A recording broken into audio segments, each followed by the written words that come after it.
2018 के सेशन में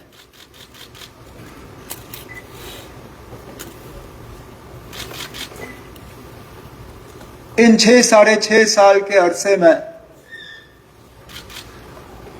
इतना कुछ बदला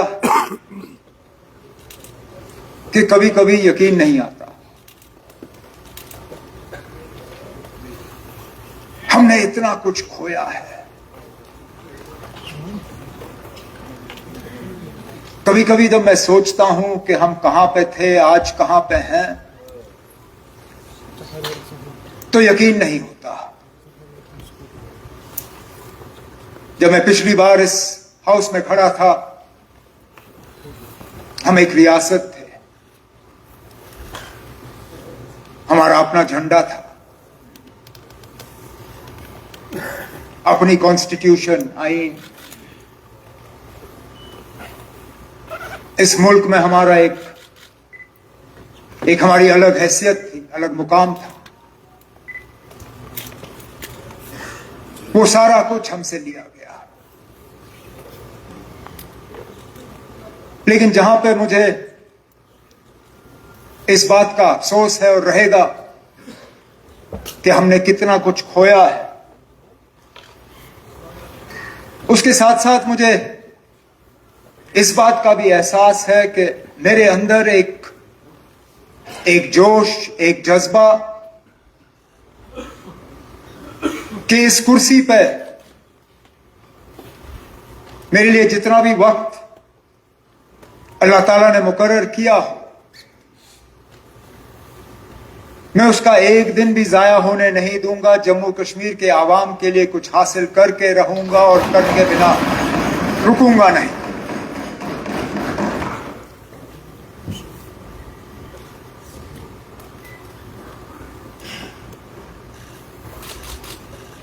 ये पहला सेशन इस असेंबली का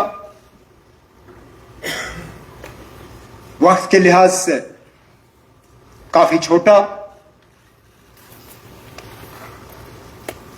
लेकिन एजेंडा और अचीवमेंट्स के लिहाज से ऐतिहासिक, हिस्टोरिक।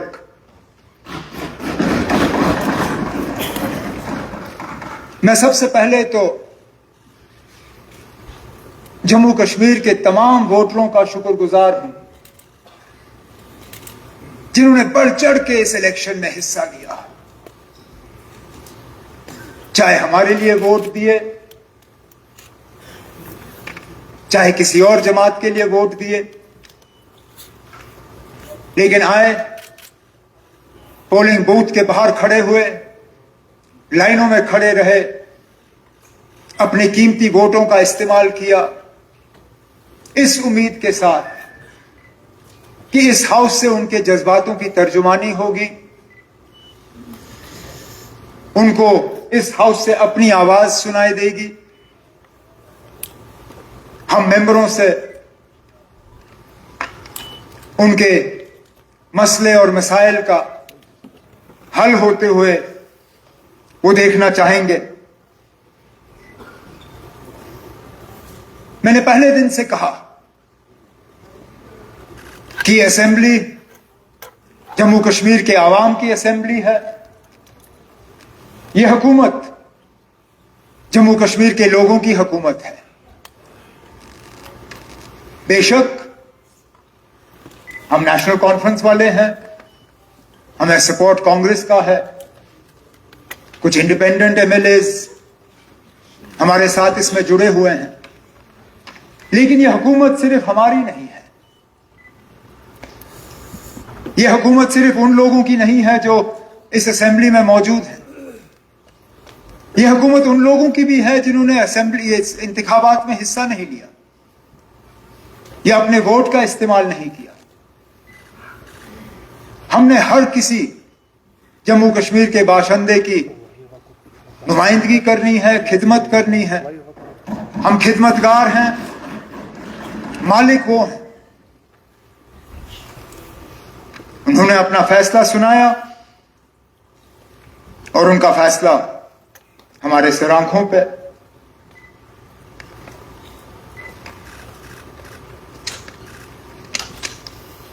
शायद बहुत लोग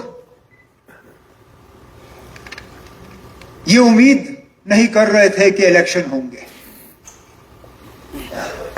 इलेक्शन ऐलान होने से कुछ दिन पहले भी कई सारे लोग मुझे मिले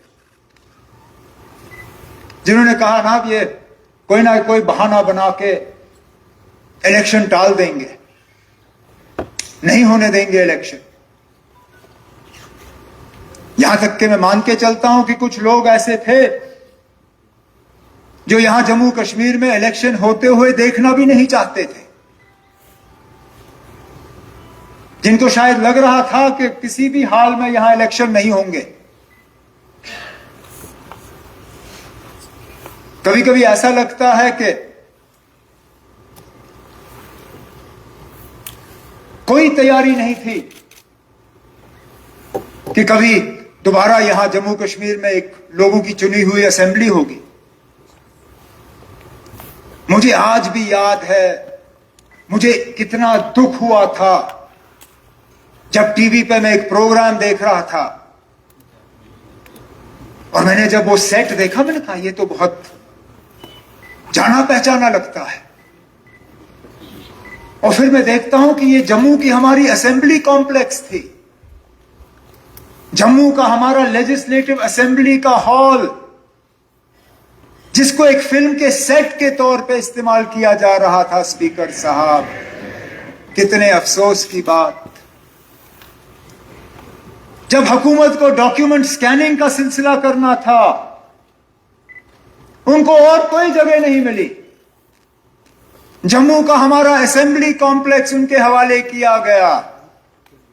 जिस कुर्सी पे आप बैठे हैं, जिस कुर्सी पे हमारे सेक्रेटरी साहब बैठे हैं, जिन कुर्सियों पे हमारे मेंबर बैठे हैं, वहां पे लोग टेबलों पे पैर ऊपर किए हुए पता नहीं क्या काम किए जा रहे थे, शायद ये सोचते हुए कि ये गए, नहीं आएंगे फिर। लेकिन अल्लाह ताला का करना देखिए, इलेक्शन हुए, नतीजे आए और ऑनरेबल मेंबर्स जो हैं उन्होंने अपनी जगह इस हाउस में वापस ली। वक्त भी कैसे बदलता है स्पीकर साहब। ये जो हमारे ये नई टेक्नोलॉजी है ना, ये भी कभी कभार अजीब चीजें कर देती है। इन फोन में एक आदत है, ये पुरानी तस्वीरें आपको याददाश्त के तौर पे जो है सुबह सुबह वो स्क्रीन पे आ जाते हैं कि 1 साल पहले आप ये कर रहे थे, 2 साल पहले आप ये कर रहे थे। आज सुबह भी मेरे फोन ने यही किया, कहा कि 5 साल पहले आप ये कर रहे थे। और मैंने जब तस्वीर देखी, मैंने अपने आप को पहचाना नहीं। दाढ़ी थी,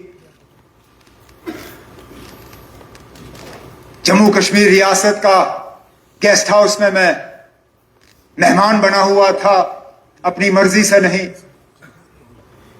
हमारे कई सारे साथी यहां SKICC में बैठे हुए थे, वो भी अपनी मर्जी से नहीं। बर्फ पड़ी हुई थी, आज तो सूखा है, 5 साल पहले इसी दिन जबरदस्त बर्फ पड़ी थी।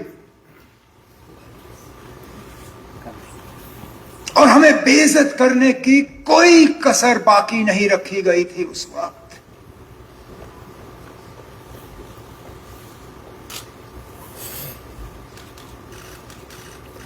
मेरी बहन मुझसे मिलना आना चाहती थी उस गेस्ट हाउस में। एक अफसर से इजाजत लेनी थी सेक्रेटेरिएट में,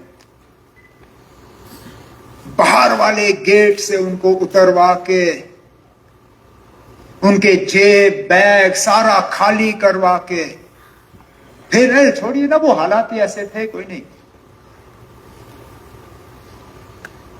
और फिर भटकते भटकते वो सेक्रेटेरिएट में दरवाजे खटखटाते रही, क्योंकि कोई बताने के लिए तैयार नहीं था कि वो अफसर जिसने इजाजत देनी है वो बैठता कहां पर है। मेरे साथी जो SKICC से MLA हॉस्टल शिफ्ट हुए, इनके साथ ऑनरेबल मेंबर तनवीर सादिक साहब के छोटे से बच्चे को तक उसके डायपर की तलाशी। सजाद लोन साहब यहां बैठे नहीं हैं। किस तरह उनके सामान को खोल खोल के एक एक चीज को वहां सिर्फ और सिर्फ बेइज्जत करने के लिए। आखिरकार हमारी खता क्या थी? क्या हमने मुल्क के झंडे को यहां कायम और दायम रखा? क्या हमने ये कहा कि जो जम्मू कश्मीर के लिए होगा इस आईन के दायरे में होगा? हमने इलेक्शन लड़े। और क्या खता थी हमारी? खुदा ना खास्ता मुल्क के खिलाफ हमने कोई बगावत नहीं की, लेकिन वो दौर कुछ और था। चलिए, जैसे कहते हैं, रात गई बात गई, वो दिन भी गया।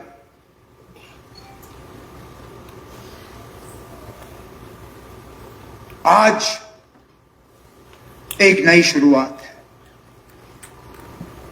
इसलिए जिन चीजों का मैंने अभी जिक्र किया, शायद दोबारा कभी करूंगा नहीं। क्यों? जरूरत नहीं होगी। मैं उन लोगों में से नहीं हूं जो हमेशा पीछे मुड़ के देखे।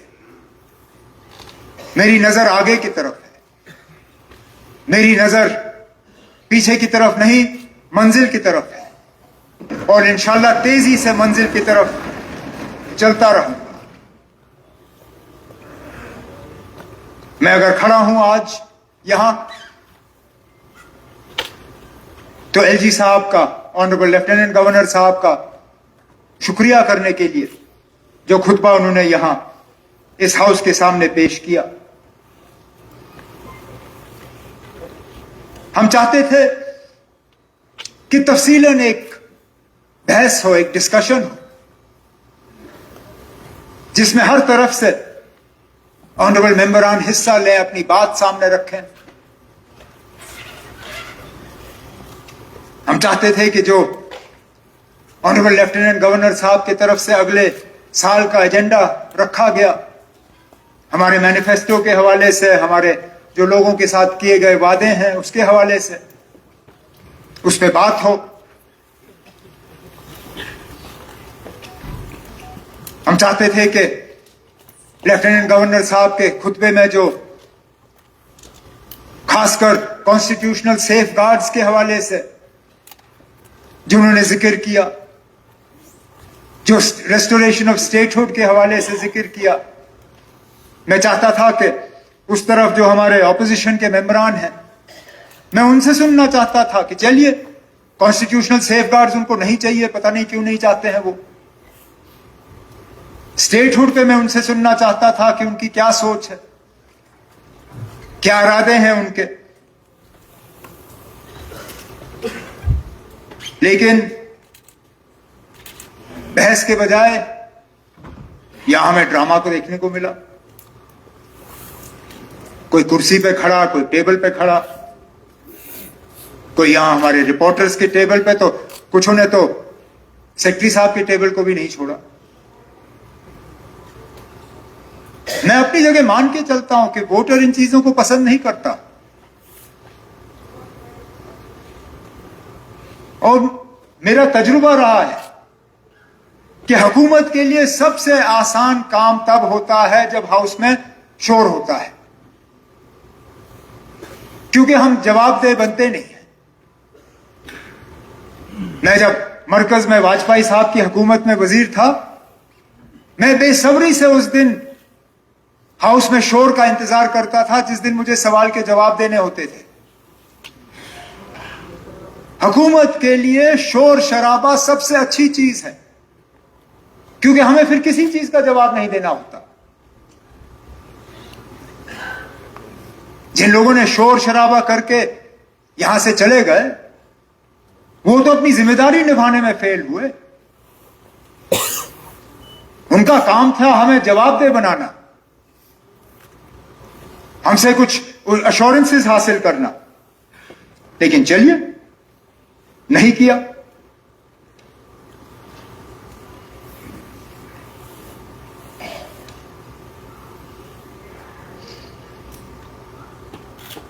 स्पीकर साहब, पिछली बार जब हम इस हाउस में मिले थे, आखिरी बिजनेस जो रेजोल्यूशन के तौर पे हाउस ने उस वक्त पास किया, मुझे और मेरे कुछ साथियों को अच्छी तरह से याद होगा।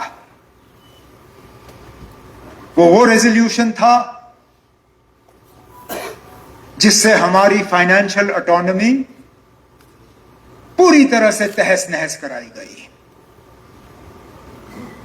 हमें जो अपने टैक्स लगाने के इख्तियारात थे वो हमसे छीने गए। हमें जीएसटी का वो निजाम जो है हमारे ऊपर ठोसा गया। हमने चीखा, चिल्लाया, एहतजाज किया, शोर किया। मैं उस वक्त उस तरफ था। बहुत कोशिश की कि ना हो। मेरे कुछ साथी जो यहां मेरे साथ बैठे हैं, हमने टेबल थपथपाए, जितना हमसे हो सका हमने किया, क्योंकि हम जानते थे इसका नतीजा क्या होगा। और इसका नतीजा आखिरकार 5 अगस्त 2019 ही निकला, जिसमें जो बचा कचा था वो भी हमसे लिया गया। आज जो लोग यहां रेजोल्यूशन के हवाले से बात करते हैं और बैनर और पोस्टर उठाते हैं, उनको तो पहले अपने गिरेबान में झांक के देखना चाहिए कि उन्होंने यहां इस हाउस में क्या किया था जब वो पिछली बार यहां पे थे। बड़ा आसान है 370 के हवाले से अब बात करना। जब बचाने का मौका था तब क्या किया? जब रोकने का मौका था तब क्या किया? तब तो मिली भगत थी इन लोगों के साथ। तब तो हुकूमत चलाने के लिए ये कॉम्प्रोमाइज लफ्ज इस्तेमाल करते हैं। कॉम्प्रोमाइज करना कोई इनसे सीखे? कब कॉम्प्रोमाइज नहीं किया इन्होंने? चलिए, पहली मर्तबा अल्लाह मगफरत करे उन्हें, मुफ्ती मोहम्मद सैयद साहब को। उनके पास कोई चारा नहीं था तो कर दिया इन लोगों के साथ अलायंस। लेकिन जब 1 साल बाद जब मुफ्ती साहब वफात पा गए और उस वक्त पीडीपी के तरफ से दोबारा कुछ डिमांड्स जो हैं, शराइत रखे गए थे मरकज की हुकूमत के सामने कि हमें और कॉन्फिडेंस बिल्डिंग मेजर्स चाहिए, हमें एजेंडा ऑफ अलायंस प्लस कुछ और चाहिए। क्या मिला? 3 महीने इंतजार कराया हुकूमत बनाने से पहले, लेकिन जब हुकूमत बनी उसी तनख्वाह पे काम किया। तो कॉम्प्रोमाइज आप हमें मत सिखाइए ना। कॉम्प्रोमाइज का नतीजा ही है कि हम यहां पहुंचे। अब ये हमें कहेंगे कि ना आप लोग भी बीजेपी के साथ थे, लेकिन वहां पे, यहां नहीं। इनका मॉडल अलग था। ये वहां बीजेपी के साथ मिलने के लिए तैयार नहीं थे, पता नहीं क्यों, लेकिन यहां लाने में उनको कोई एतराज नहीं था। हमने उल्टा किया।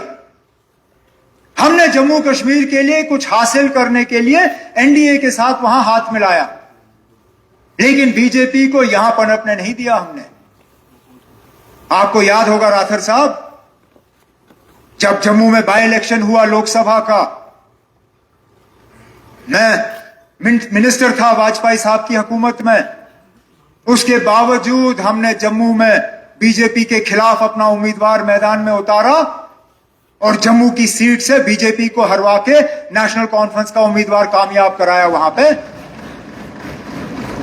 शायद उसी बात का नतीजा है और उसी बात की सजा हमारे बेचारे रजौरी पुंछ के उम्मीदवारों को दी गई कि जम्मू से काट के उनको अनंतनाग के साथ लाया गया, क्योंकि बीजेपी ने कभी उस हार को तस्लीम नहीं किया। अब हमारे रेजोल्यूशन के हवाले से बात आती है।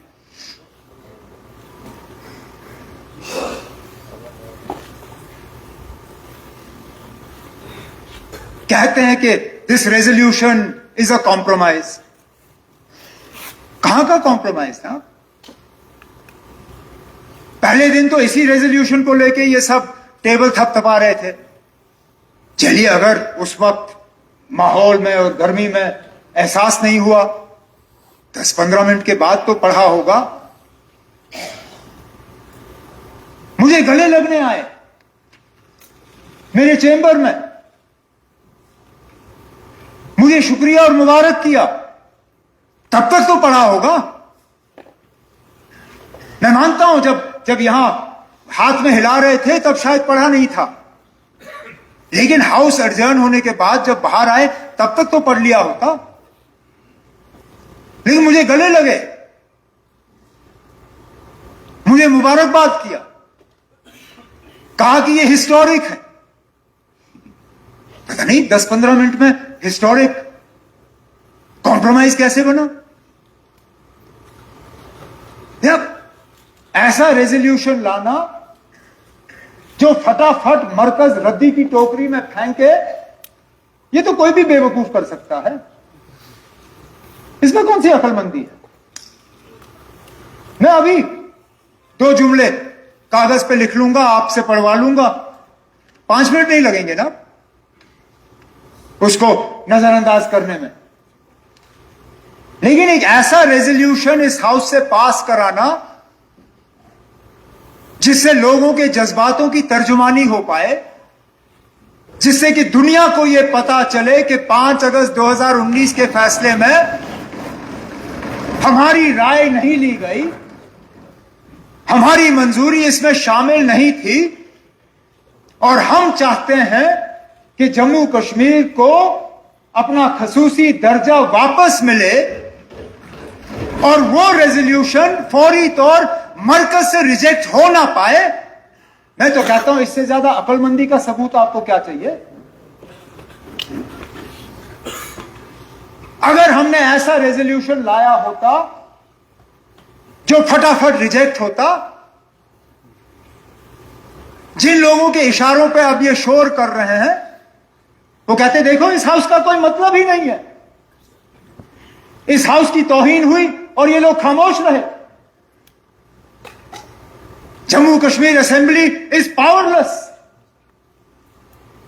बेहतर है ये लोग घर जाके बैठे, इनका कोई मतलब ही नहीं। लेकिन कुछ तो इस रेजोल्यूशन में है कि आज भी तकरीरों में honourable home minister of India, honourable prime minister of India, बाकी senior minister government of India के इस रेजोल्यूशन के हवाले से बात करके हमें निशाना बना रहे हैं। अगर ये कॉम्प्रोमाइज होता, अगर ये कमजोर होता, अगर ये उसमें कुछ होता नहीं तो इस रेजोल्यूशन का कहीं जिक्र ही नहीं होता, खामोश रहते, इसके हवाले से कुछ कहने की जरूरत नहीं पड़ती। उनका जिक्र करना ही इस बात का सबूत है कि जम्मू कश्मीर लेजिस्लेटिव असेंबली ने जो करारदाद, जो रेजोल्यूशन यहां से पास किया है वो वाकई एक हिस्टोरिक रेजोल्यूशन है। इससे दरवाजे खुल जाते हैं, दरवाजे बंद नहीं होते। हमें फ्यूचर की तरफ देखना है, ये देखते हुए कि माजी में हमारे पास क्या था। हम कोई ऐसे अल्फाज इस्तेमाल नहीं करना चाहते थे जिससे कि हम कहीं किसी दायरे में बंद हों या हमारे ऑप्शंस रिस्ट्रिक्ट हों। इसलिए हमने जानबूझ के जम्मू कश्मीर के स्पेशल स्टेटस के हवाले से बात की। मैं जानता हूं इस मौजूदा हुकूमत से, मरकज की हुकूमत से हमें कुछ खास मिलने की उम्मीद नहीं है, लेकिन ये हमेशा के लिए नहीं होंगे। कभी ना कभी तो निजाम बदलेगा, कभी ना कभी तो हालात बदल जाएंगे। तो हम क्यों पहले ही अपने आप को किसी दायरे में बंद करें और कहें कि हम इतना ही आपसे मांगेंगे, इससे ज्यादा नहीं। इसलिए सोच समझ के हमने अल्फाज वो इस्तेमाल किए। कल को मुमकिन है मेरी हुकूमत नहीं होगी, कोई और यहां बैठा होगा और मरकज की हुकूमत बदल गई होगी। उनके लिए एक रोड मैप आगे चौक करना, एक डायलॉग प्रोसेस को आगे बढ़ाना ज्यादा आसान होगा बनिस्बत के अगर हमने अपने आप को एक दायरे में बांधा होता,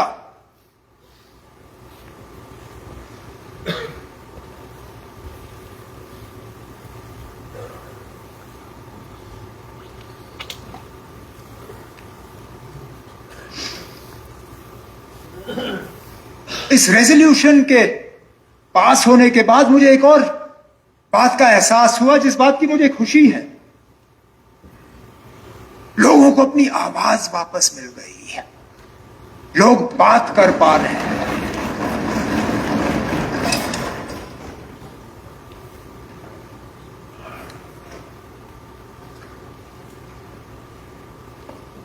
हमें एक घुटन सा महसूस हो रहा था, लग रहा था कि हम बात नहीं कर सकते, अपने जो अंदर के ख्यालात हैं उनको हम बाहर ला नहीं सकते। ऐसा लगता है जैसे लोगों के कंधों के ऊपर एक जो बोझ था, एक दबाव था, वो उठ गया है। मुझे इस बात की भी तसल्ली है कि कई सारे वो लोग जो 5 साल पूरी तरह से खामोश हो गए थे, जिनके कलम चलना बंद हो गए थे, जिनके कंप्यूटर के कीबोर्डों पे जंग लग गया था, जो सोशल मीडिया को भूल गए थे, आज अचानक उनको भी अपनी आवाज जो है दोबारा बहाल करने का एक मौका मिल रहा है। पिछले 5 साल तक क्या वजह थी कि वो बोल नहीं पाए, मैं इसमें कह नहीं सकता, लेकिन अच्छी बात है कि आज कम से कम वो अपने आप को इतना मतलब आजाद महसूस करते हैं कि वो खुल के अब अपनी बात जो है सामने लाते हैं। और जमहूरियत का एक बहुत बड़ा हिस्सा फ्रीडम ऑफ स्पीच है, बोलने की आजादी। अब इसमें आगे और हमें ज्यादा जाना होगा, मैं थोड़ी देर के बाद उस पर भी आ जाऊंगा।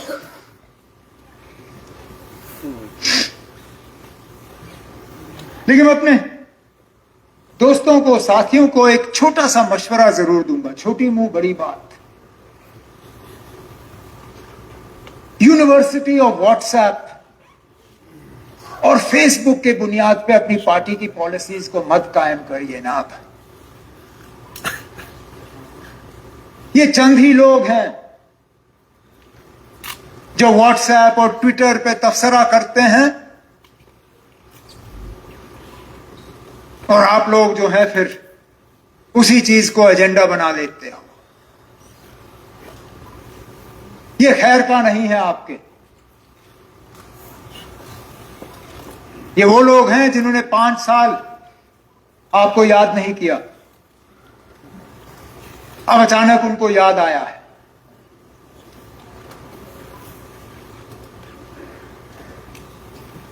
मुझे शक है, बाकी हकीकत क्या है वो यही बेहतर जानते हैं। इस रेजोल्यूशन पे भी जो तब्दीली आई इनके सोच में,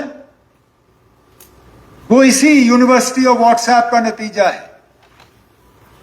यही 1-2 फेसबुक पे लिखने वालों के कमेंट्स का नतीजा है। अल्लाह का शुक्र है, मैं ट्विटर पर लिखता बहुत कुछ हूं लेकिन पढ़ता बिल्कुल नहीं हूं। फेसबुक देखने की मुझे बिल्कुल आदत नहीं है, और व्हाट्सएप के हवाले से मैं कभी अपने वालिद साहब से सुनता हूं, बाकी और नहीं। तो मैं तो कम से कम जम्मू कश्मीर के आवाम को यह यकीन दिलाना चाहूंगा कि हमारा एजेंडा कोई व्हाट्सएप, ट्विटर, फेसबुक वाले तय नहीं करेंगे। हमारा एजेंडा जम्मू कश्मीर की आवाम तय करेगी।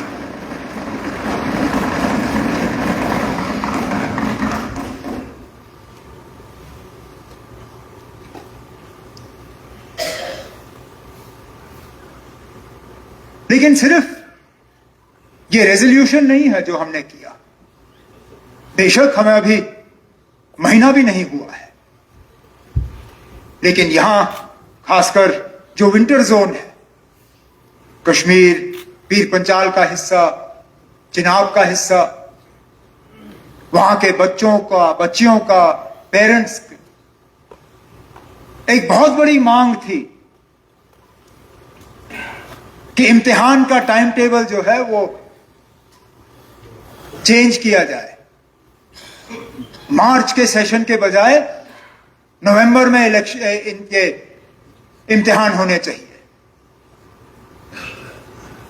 ये भी अगर आप देखें तो 5 अगस्त 2019 के बाद जिस तरह हमें डिसएम्पावर किया गया, ये भी हमारी डिसएम्पावरमेंट का ही एक नतीजा है कि इम्तिहान का शेड्यूल भी मां बाप और बच्चे बच्चियों की मर्जी के बिना तय किया गया। मैं शुक्रगुजार हूं मिनिस्टर साहिबा का कि जिम्मेदारी संभालने के फौरन बाद उन्होंने इसमें रिव्यू की मीटिंगें ली, काबिना के सामने प्रपोजल लाया और हमने दोबारा इन इलाकों में नवंबर का सेशन जो है उसके लिए ऑर्डर जारी किए। इसी तरह रिक्रूटमेंट का सिलसिला शुरू हुआ है, उसमें भी तेजी आएगी। यहां कुछ ऑनरेबल मेंबरों की तरफ से कुछ मशवरे दिए गए जिनको आगे जाके हम देख लेंगे। लेफ्टिनेंट गवर्नर साहब के खुतबे में जो बिजली को लेके हमारे वादे हैं लोगों के साथ, उसका जिक्र हुआ है, उसको भी जल्दी अमली जामा पहना के लोगों के सामने जो है एक ऐलान के तौर पे हम रखेंगे। मेरे नौजवान मिनिस्टर ने अभी अभी हाउस को अश्योर किया है आपके जरिए कि जो गैस सिलेंडर देने का और राशन स्केल को बढ़ाने का जो वादा है लोगों के साथ, उसको भी बहुत जल्दी एक ऐलान के तौर पे लोगों के सामने रखा जाएगा।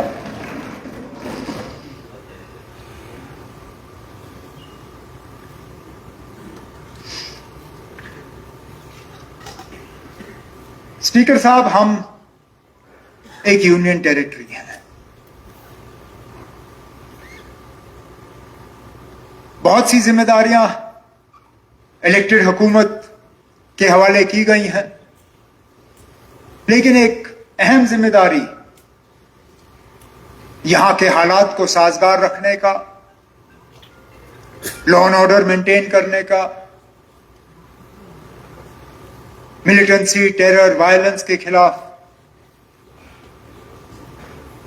पॉलिसी, स्कीम और एक डायरेक्शन देने का, वो इख्तियारात इलेक्टेड गवर्नमेंट के पास नहीं है।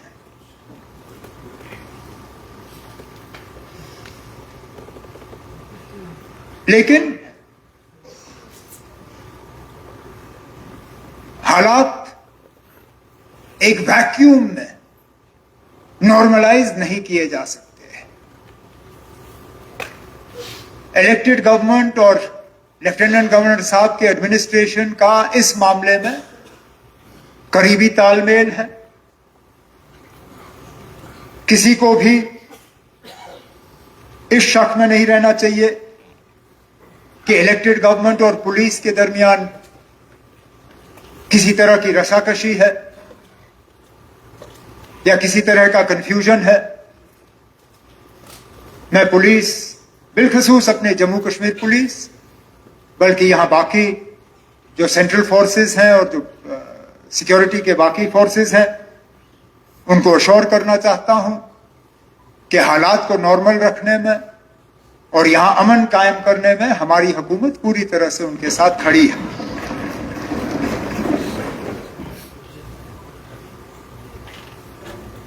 अमन ना हो तो बाकी काम भी रुक जाते हैं। मुझसे बेहतर तो आप ये जानते हैं,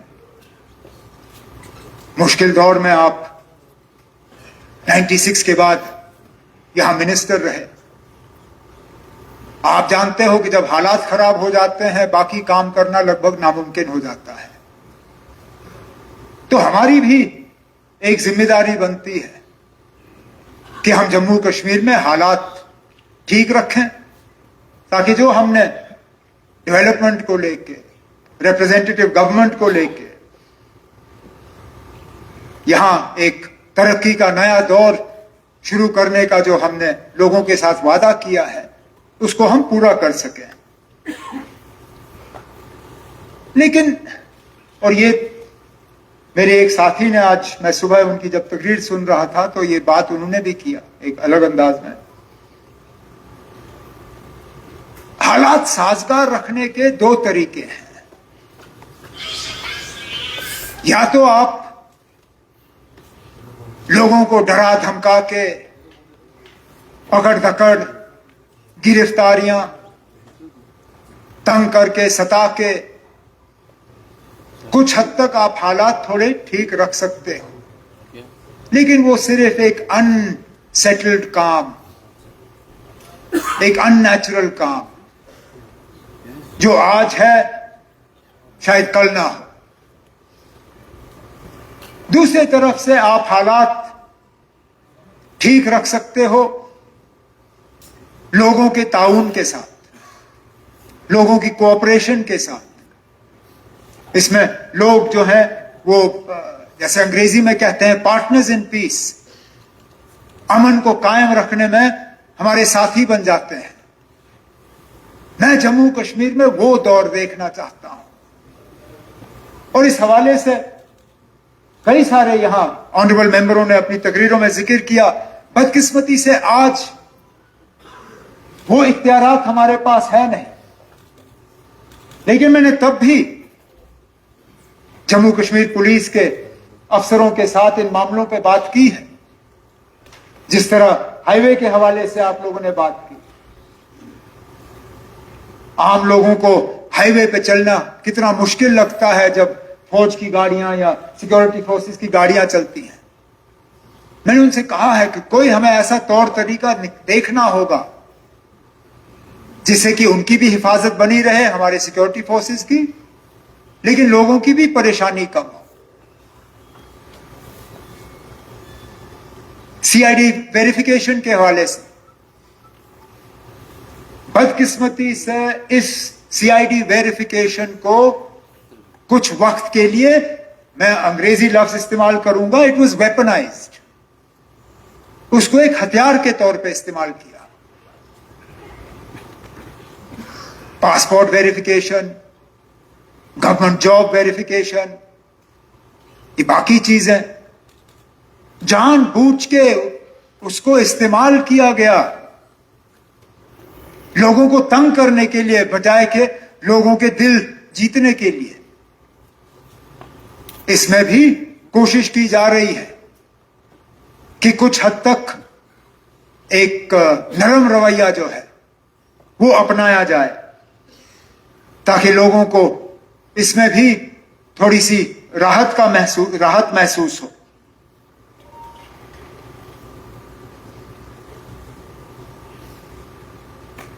गिरफ्तारियों के सिलसिले में भी मैंने तो बार बार कहा है और मैं मान के चलता हूं कि जिन लोगों के खिलाफ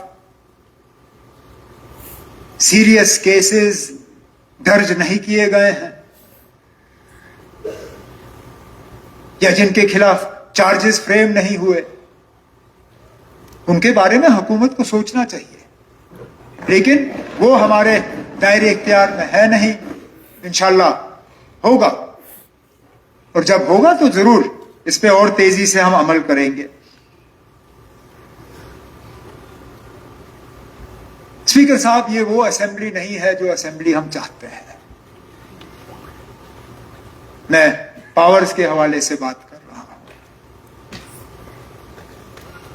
ये वो असेंबली नहीं है जो हम चाहते हैं, ये वो असेंबली नहीं है जिस असेंबली का हम हक रखते हैं, लेकिन ये असेंबली वो जरिया है वहां तक पहुंचने का। जम्मू कश्मीर दोबारा रियासत बने और एक फुल फ्लेज रियासत बने। कोई मतलब ये क्या कहते हैं वो हाइब्रिड मॉडल, वो नहीं। उसका तो वादा जम्मू कश्मीर के लोगों के साथ मुल्क के वजीर आजम साहब ने किया है, बार बार कहा है कि जम्मू कश्मीर को रियासत का दर्जा जो है वो वापस मिलेगा। मैं लेफ्टिनेंट गवर्नर साहब का शुक्रगुजार हूं कैबिनेट ने जो रेजोल्यूशन पास किया, जो एलजी साहब ने फिर हमें वापस किया, उसको मैं दिल्ली ले गया। मैंने उसकी कॉपी वजीर आजम साहब को सौंपी, उसके साथ अपना डीओ लेटर जोड़ा। फिर आप जो जम्मू कश्मीर के लोगों के साथ जो वादा किया गया है फुल स्टेटहुड का, उसको फौरी तौर अब पूरा किया जाना चाहिए। और मेरी मीटिंगें जो है बड़ी कामयाब रही, चाहे वो होम मिनिस्टर साहब के साथ हो या प्राइम मिनिस्टर साहब के साथ।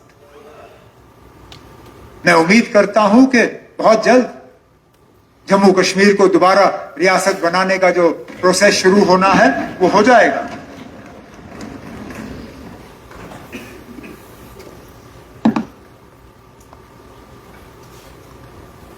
मेरी दिल्ली की मीटिंगों को लेके कुछ लोगों ने मजाक भी उड़ाया। कोई नहीं ना, अब ठीक है। मुझे नतीजों से गर्ज है। मैं दिल्ली में पावर मिनिस्टर से मिला, उन्होंने फौरी तौर जम्मू कश्मीर के लिए 300 मेगावाट एडिशनल पावर सर्दियों के लिए सैंक्शन किया, ताकि यहां पावर के कट्स जो हैं वो कम हो जाएं।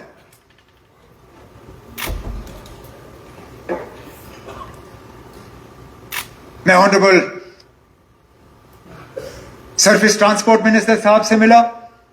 बाकी हाईवेज के हवाले से जब वो आएंगे वो खुद ऐलान करेंगे, लेकिन उन्होंने एक खसूसी फाइनेंशियल पैकेज बजट से हटकर हमें स्टेट सेक्टर में ब्रिजेस को कंप्लीट करने के लिए दिया है, जिसका हम इस्तेमाल करेंगे। अब इसी तरह मेरा इरादा है ऑनरेबल फाइनेंस मिनिस्टर साहिबा से मिलने का और बाकी से, ताकि जितना हम जम्मू कश्मीर के लिए फिलहाल हासिल कर सकें हम कर लें।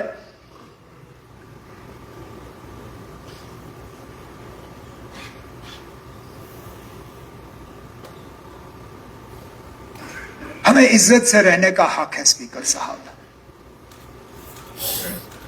ये रियासत की मांग हम क्यों कर रहे हैं? क्योंकि आखिरकार हमारी शनाख्त, पहचान, हमारा वजूद, हमारा विकार, कहीं ना कहीं हमें लगा कि इन चीजों को जख्म पहुंचा, और इन पे मरहम लगाने के लिए रियासत का दर्जा हासिल करना एक शुरुआत है। लेकिन इसके साथ साथ बाकी रियासतों की तरह हमारी जमीन पे हमारा अपना हक होना चाहिए, हमारे रोजगार पे हमारा अपना हक होना चाहिए, हमारी रिसोर्सेज पे हमारा अपना हक होना चाहिए। हमें बाहर के इन्वेस्टर्स से कोई गिला नहीं है, शौक से आइए, करिए इन्वेस्ट। लेकिन जो चीजें यहां के लोगों की मेहनत के नतीजा है, उनकी टैक्स का नतीजा है, जो हमने एसेट्स बनाए हैं, उनको हम बेचने के लिए तैयार नहीं है स्पीकर साहब। वो हम दूसरों के हवाले नहीं करेंगे। यहां कुछ लोगों को गलतफहमी है कि हम गुलमर्ग या पहलगाम बेचने वाले हैं। वो इस गलतफहमी से बाहर आए। हम अपने क्राउन जूल्स, अपने एसेट्स को बेचने के लिए तैयार नहीं है। आप बाहर से आके यहां इन्वेस्ट करना चाहें, नया बनाना चाहें, शौक से करिए। लेकिन अगर आपको यह लगता है कि हमारी बनाई हुई चीजें आप सस्ती कीमत पे खरीद के खुद अमीर हो जाएं और हमारे लोग जो हैं वो बेरोजगार बने, वो गरीब रहें, उस बात की इजाजत जो है हम कभी नहीं देंगे स्पीकर साहब। ये मैं आपको यकीन दिलाता हूं।